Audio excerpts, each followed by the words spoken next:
ছেলে মাকে বলছে, মা একটা কথা বলি, আমার একটা অনুরোধ রাখবে? তুই চাইলে আমি কি না করতে পারি, বল, তোর সব কথা আমি রাখবো। তোমার বৌমা বলছিল তোমার বয়স হয়েছে, এখন তো তোমার শরীরের একটু বিশ্রাম প্রয়োজন, তাই না? আর এই বাড়িটা তো খুব একটা ভালো না, ছোট ঘুপচি, তোমার কাশিটাও বেড়ে গেছে, আর ডায়াবেটিস ওটা তো আছেই, হার্টের সমস্যা, হাড়ের সমস্যা, আরো কত কি। হ্যাঁ রে, মনে হয় আর বেশি দিন। আহ, থামো তো মা, তোমার সবসময় দেখাশোনার জন্য কাউকে রাখতে হবে তো। আচ্ছা, আমাকে তাহলে গ্রামের বাড়িতে, না না, ওই যে বৃদ্ধাশ্রমে স্পেশাল ব্রাঞ্চে ভর্তি করালে কেমন হয়?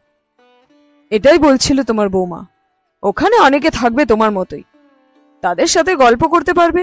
আর এ বাড়িতে তো কেউ নেই, আমি ব্যবসায় দৌড়াচ্ছি, তোমার বৌমা অফিসে, আর মিঠু তো সারাদিনই স্কুলে।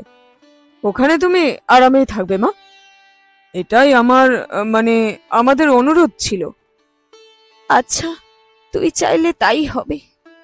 থ্যাঙ্কস মা। আচ্ছা, কাল বিকালে কিন্তু তুমি ওখানে যাচ্ছ, ঠিক আছে?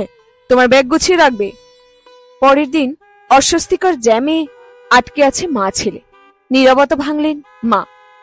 বাবা, ওখানে আমাকে দেখতে যাবি তো? পারলে একটা ফোন কিনে দিস আমাকে।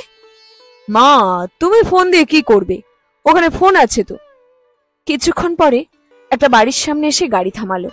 বেশ কিছুক্ষণ নীরব থেকে এবার ছেলে বলে উঠল, নামো মা, ওটাই তো ওই বৃদ্ধাশ্রম। বলেছিলাম না তোমার পছন্দ হবে। তোমার জন্য দোতলার দক্ষিণের ঘরটা বুকিং দিয়ে রেখেছি। Happy birthday to you, happy birthday to you মা। দরজা খুলতেই চমকে গেলেন মা। আরে ওই তো তার একমাত্র নাতি আর বৌমা কেক নিয়ে দাঁড়িয়ে আছে। এত বেলুন আগে কখনো দেখেননি, এত আয়োজন করে কখনো কেউ তাকে জন্মদিনের শুভেচ্ছাও জানায়নি। আরে ওই তো তার দুই মেয়ে আর তাদের জামাই দাঁড়িয়ে, ওদেরও ডেকে এনেছে তার পাগল ছেলেটা। হ্যাপি বার্থডে মা, তুই অনেক বড় হয়ে গেছিস। মা কান্না ভেজা কণ্ঠে বলে উঠলেন, কিন্তু এটা কার ঘর? তুমি বাড়ির ফলকে নাম দেখনি? আরে বাবার নামে আছে যে। মা, পুরো বাড়িটাই আমাদের, এবার তুমি আরামেই থাকতে পারবে। তুই না, এমন কি কেউ করে?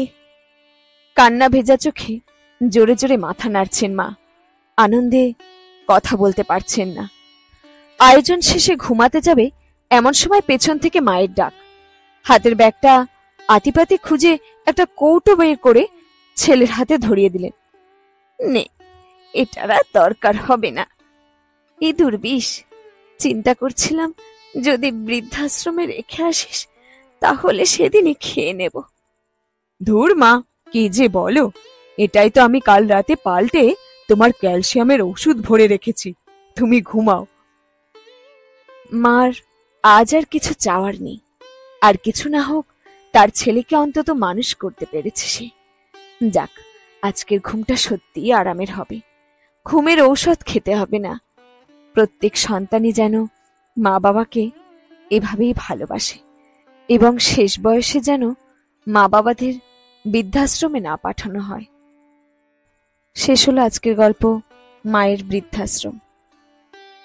লেখকের নাম আমার জানা নেই, আপনাদের জানা থাকলে কমেন্ট করতে পারেন।